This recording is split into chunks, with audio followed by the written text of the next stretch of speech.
Mi papá era un arquitecto famoso de la ciudad y donde nací tuve todas las oportunidades, todas. Pero desde muy temprano en la vida empecé a entender que el hecho de que uno naciera en un hogar, en este caso como el mío, privilegiado de la sociedad, marcaba la trayectoria de vida de las personas. A mí me mortificaba, me dolía y me parecía una injusticia muy grande que el origen social determine ya sin haber, porque uno no escoge.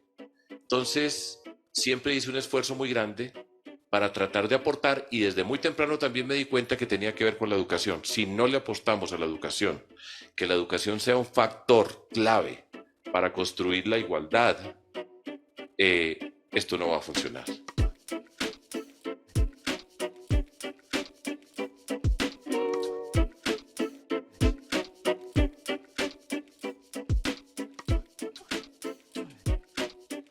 En matemáticas una cosa es verdad, algo es verdad si lo demuestra. Entonces yo vengo de ese mundo y así como me acerco a este mundo, entonces hago una ecuación, voy a dar un salto mortal.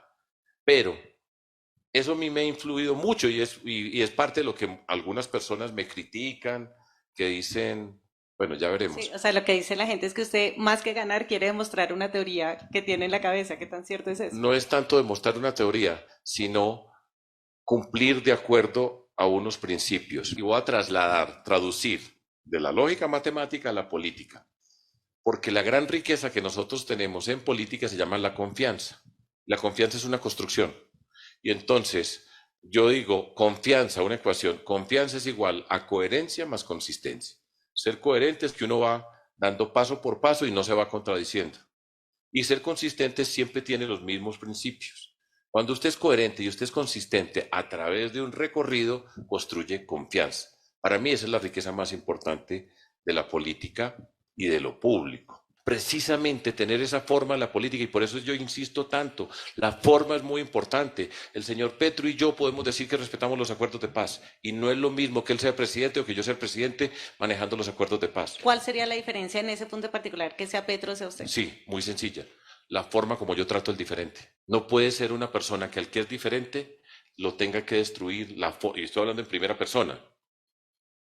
Eso marca una diferencia. Nunca será una persona de esa forma de agredir al que piensa distinto, a destruir al que es diferente. Sergio, esa construcción de confianza en su gobernación y en la alcaldía fue muy claro y fue medido con los índices de transparencia, que la gobernación pasó del 11º puesto en el ranking de transparencia al primero.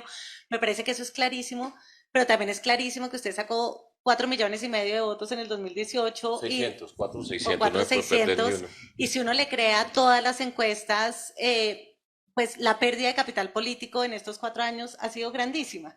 ¿Cómo se lo explica? Pues mire, pasan muchas cosas en la política y en lo público. Y hay un hecho político en el 2018, sin duda, que es cuando yo voto en blanco. Y Las desde ese, ballenas. ballenas, si quieren traer a las ballenas aquí a este paseo también. Entonces, voto en blanco y las ballenas, y desde ese momento hasta el día de hoy, ¿sí? La historia política mía cambia. Cambia en el sentido de un mundo asociado con el señor Gustavo Petro, que me convirtieron a mí en el blanco de todos sus ataques y me convirtieron en el enemigo número uno de Gustavo Petro y era la persona que tenían que sacar porque sabían, y todavía hace parte de todo esto, que me tenían que eliminar en el proyecto de ser Gustavo Petro presidente de Colombia. Y era el obstáculo más grande que ha tenido él en términos políticos, soy yo.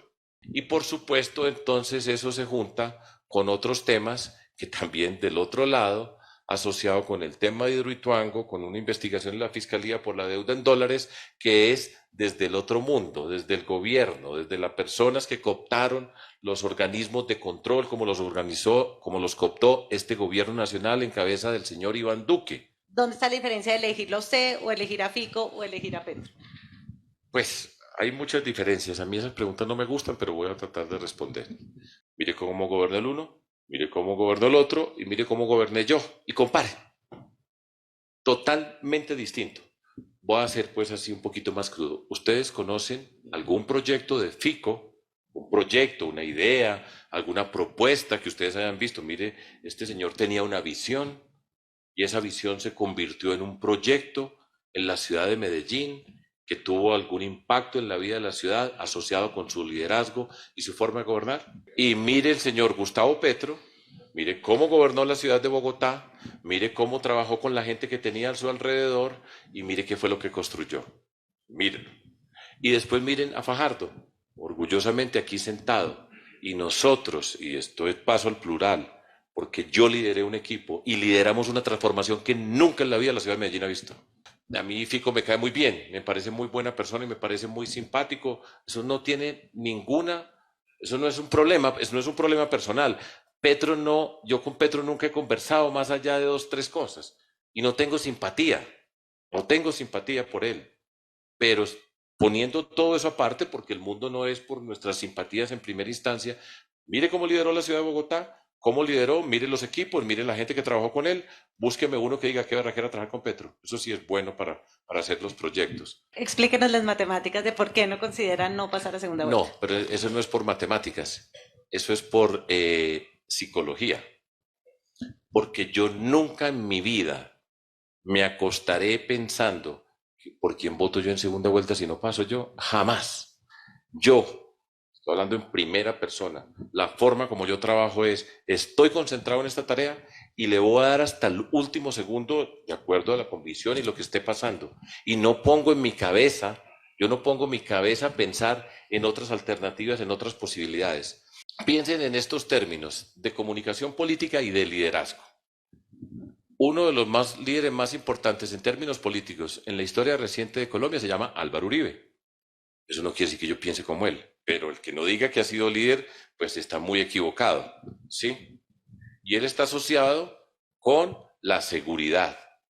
Y él, todas sus acciones, siempre, siempre, donde estaba y como estaba alrededor de la seguridad, siempre era la seguridad, en términos simbólicos, en términos verbales y de comunicación. Y eso era una imagen, y eso es comunicación, y eso es liderazgo, y eso es política. Y conmigo, ¿dónde era? Pues en la educación. Y donde yo sea presidente, donde yo llegue primero voy a ir a una universidad, a un emprendimiento, a una escuela, me voy a reunir con maestras y maestros y así lo hice siempre. Eso se llama liderar. Y ahí es como se lidera. Cuando usted tiene una obsesión, cuando tiene una convicción, cuando tiene un conocimiento, cuando tiene una pasión.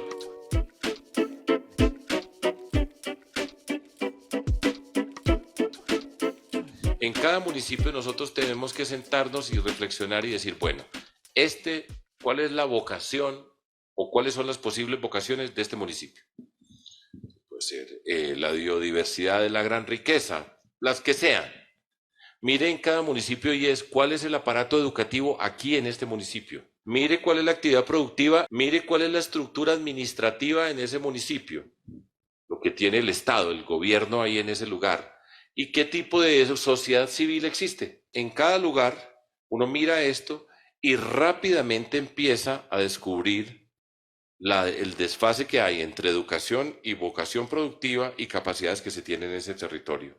Y si uno empieza a hacerlo de manera sistemática y va pegando y va descubriendo las posibilidades de trabajo, ahí es donde uno va a descubrir las necesidades de la formación para el trabajo, no en abstracto, porque en abstracto uno dice, en Colombia deberíamos tener más estudiantes en técnica y tecnológica. Ninguno de ustedes aquí quiso estudiar una técnica en el SENA, ninguno, porque nosotros venimos diciendo estudie. Vamos a facilitar que se estudie. Y están estudiando más que siempre. Uno puede hacer observaciones acerca de la calidad, etcétera, pero es una generación joven la de ustedes que ha estudiado más que todas. Pero ahí es donde está el estrellón, porque dice, bueno, usted estudie, pero el sentido de estudiar es poder trabajar. Y cuando se encuentran que no hay trabajo, eso lleva a una frustración muy grande. O la otra es, me piden una experiencia que no tengo para poder trabajar. Y eso se convierte en inconformidad, en malestar. Y yo se los digo a ustedes, voten por quien quiera. Yo quisiera que votaran por mí.